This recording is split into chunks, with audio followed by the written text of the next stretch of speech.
et je me prosterne. Je veux proclamer ta majesté. En toi tout n'est que grâce, tout est admirable. Dieu, tu es si grand et bon pour moi.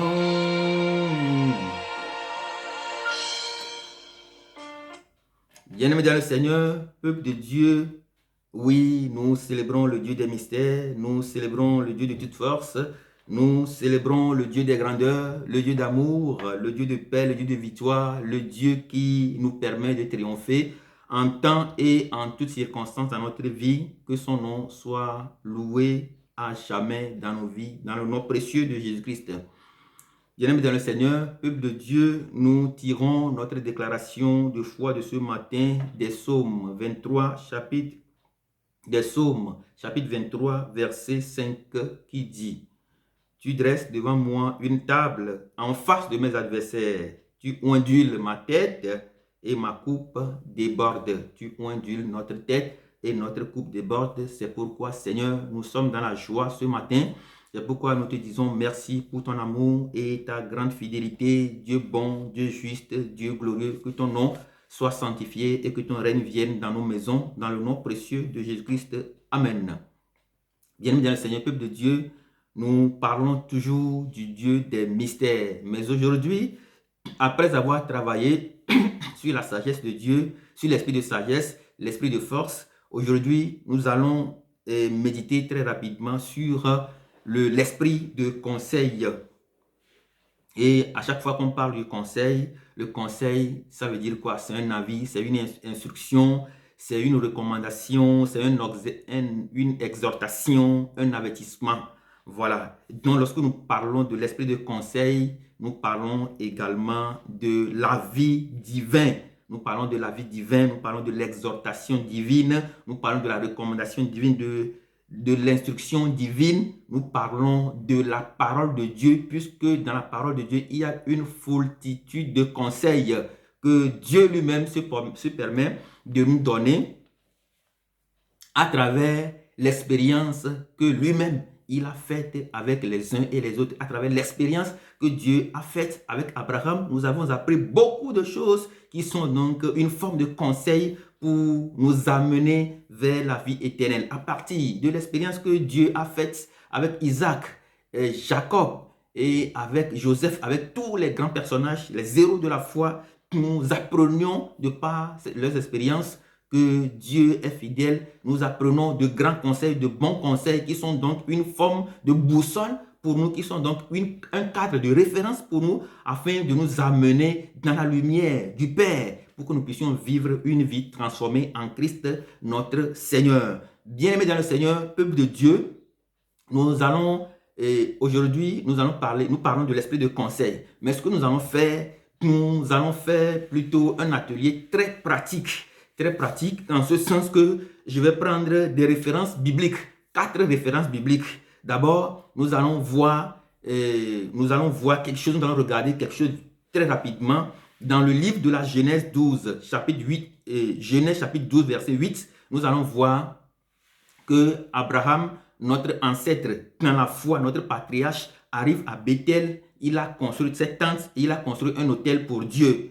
Et nous allons voir dans le chapitre 13 de la Genèse, il va repartir avec toute sa maison et il va se promener de gauche à droite. Il va faire dans cette détour, il va revenir sur le lieu où il avait construit cette tente et un autel pour Dieu. Donc, il va revenir pour la deuxième fois à Bethel. On se demande pourquoi Abraham, il arrive à Bethel, il reste à Bethel, il construit cette tente, il construit un autel.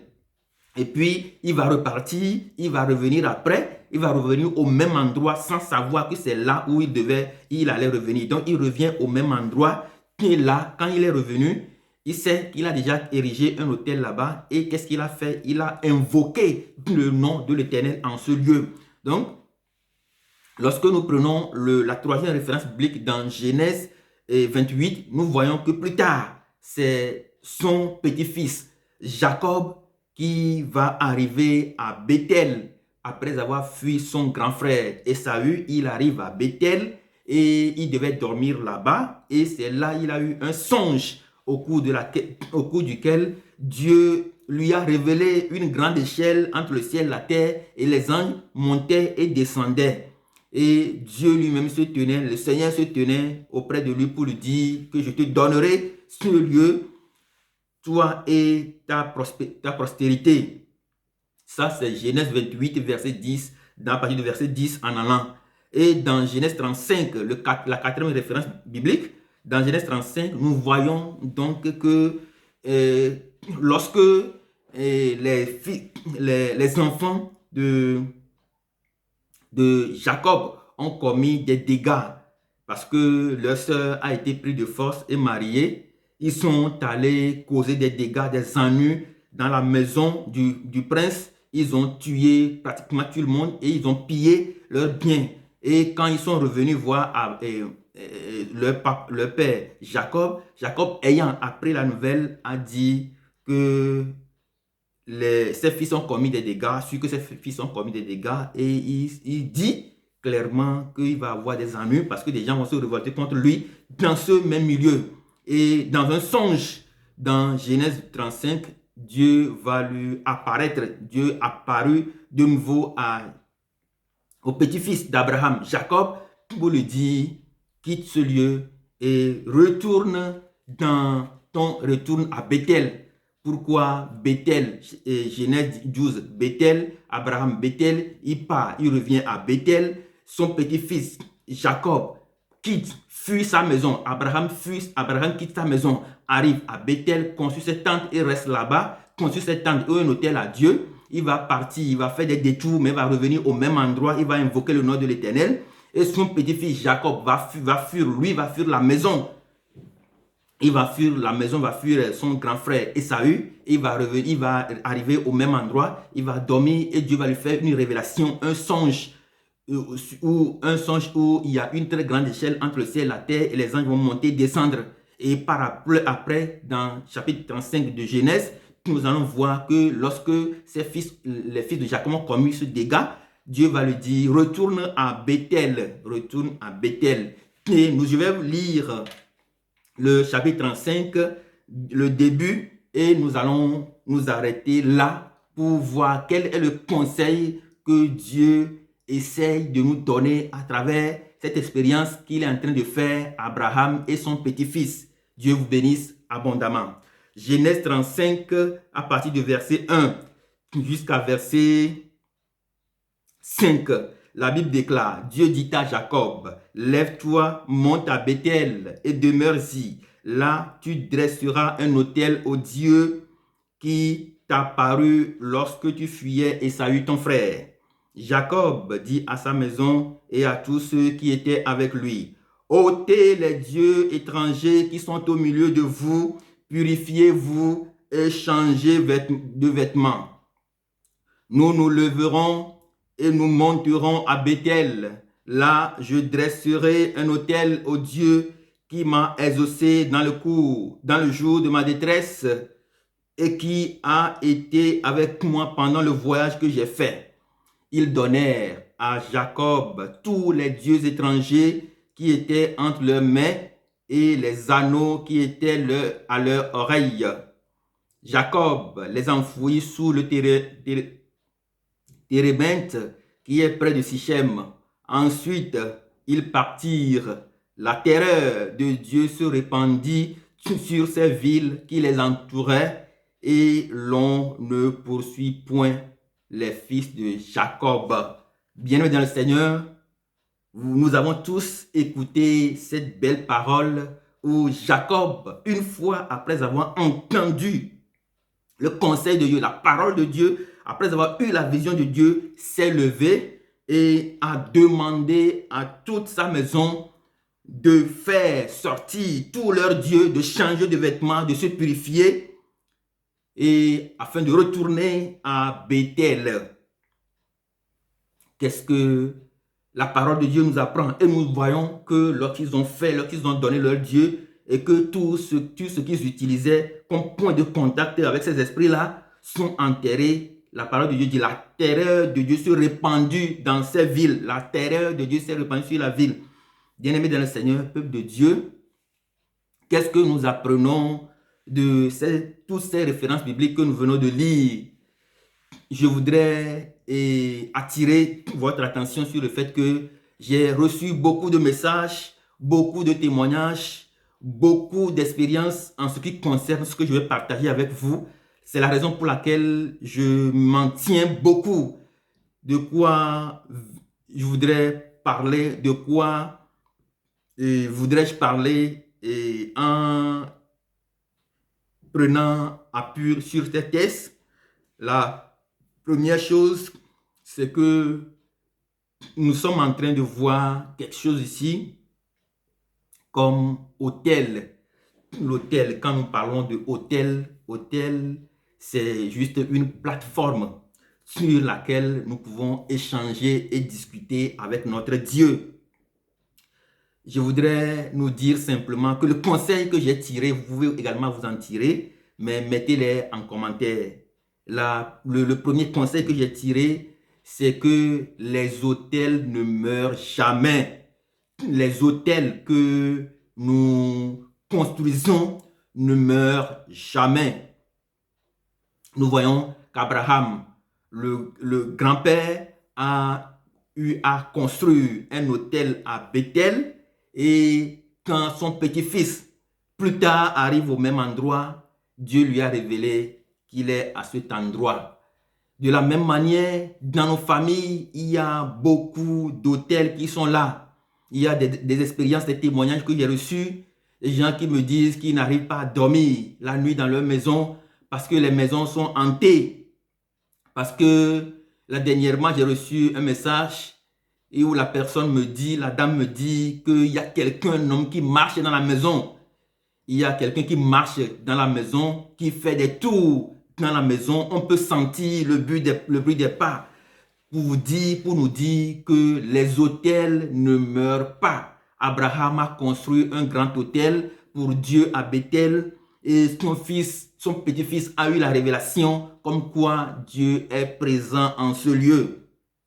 Bien-aimés dans le Seigneur, peuple de Dieu, rendons Dieu présent dans nos maisons, rendons Dieu présent dans nos familles, rendons Dieu présent en rentrant dans cette alliance du sang de Jésus-Christ, rendons Dieu présent en érigeant des autels pour Dieu, en invoquant plutôt le nom de Dieu dans nos maisons, le nom de Dieu sur nos enfants, le nom de Dieu sur nos familles, le nom de Dieu sur nos proches.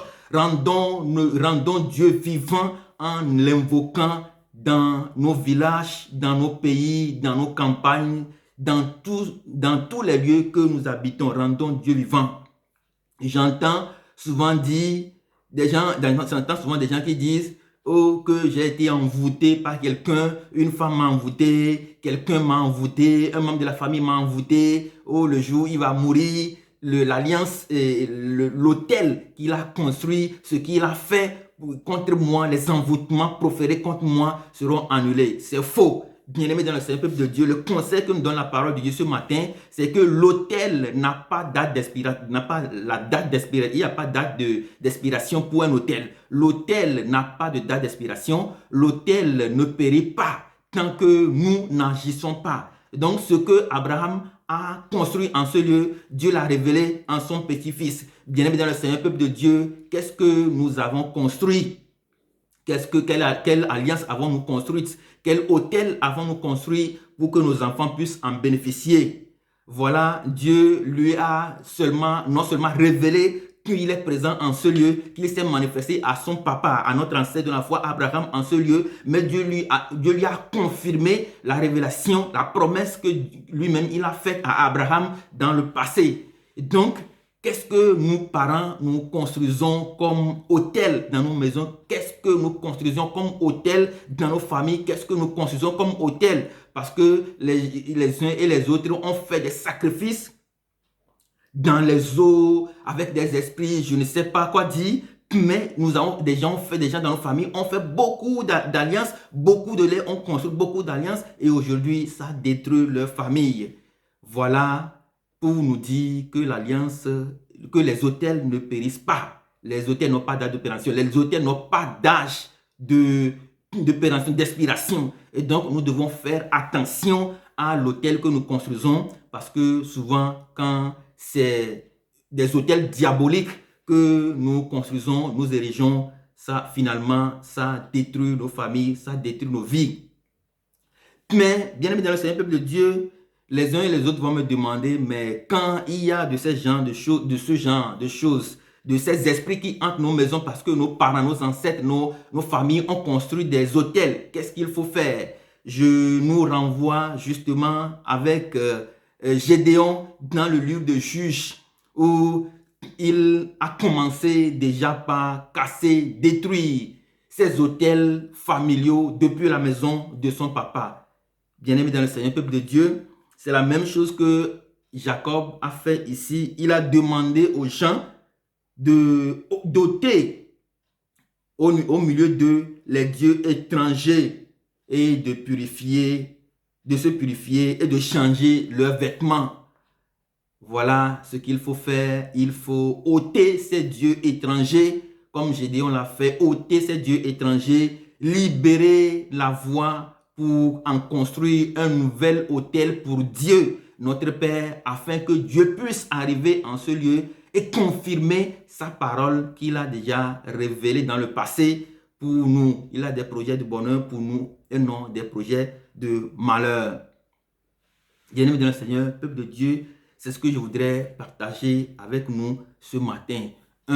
L'autel que les uns et les autres construisent, que ce soit au niveau de Satan, que ce soit des autels diaboliques, que des autels avec Dieu, les autels ne périssent pas. Les autels n'ont pas d'âge de péremption. Les autels ne meurent pas. Donc faisons tout possible, faisons tout de notre possible pour pouvoir nous assurer que nous avons construit le meilleur autel qui puisse servir non seulement à nous, mais qui puisse aussi également servir à nos enfants. Il y a des parents, aujourd'hui nous entendons que les parents ont fait des choses, ont fait des sacrifices, ont fait des autels et ça détruit toute une famille. C'est vrai, ça peut arriver, mais quand ça arrive, il faut que nous qui sommes devenus de nouvelles créatures, que nous agissions, que nous ressortons au milieu de nous tous ces autels, ces dieux étrangers, libérer la voie, purifier nos cœurs, nos vêtements pour pouvoir faire et asseoir le règne de Dieu au milieu de nous afin que nous puissions vivre en toute bonté, en toutes circonstances, dans des grands triomphes, dans des victoires et que Dieu, son bonheur, sa bonté, sa miséricorde, sa victoire, sa gloire soit notre partage maintenant et à jamais. Sachons-le, les autels ne meurent pas. Les gens le disent, des autels, oh, quand il va mourir, quand il va partir, tout ça là va tomber à l'eau. Je vais pouvoir me relever et aller de l'avant. Je vous dis que c'est faux.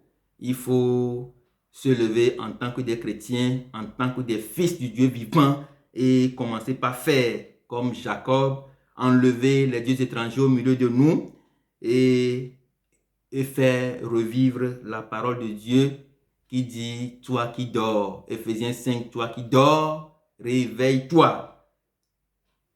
Réveillons-nous, bien-aimés dans le Seigneur, et érigeons des autels, construisons des autels, des plateformes autour desquelles nous devons discuter avec Dieu et discuter de ces promesses qui nous sont faites pour pouvoir rendre la vie facile à nos enfants, rendre la vie facile à nos petits-enfants, rendre facile notre vie quotidienne. Dans le nom précieux de Jésus, Dieu bénisse notre journée et Dieu bénisse nos parcours. Dans le nom puissant de Jésus. Amen.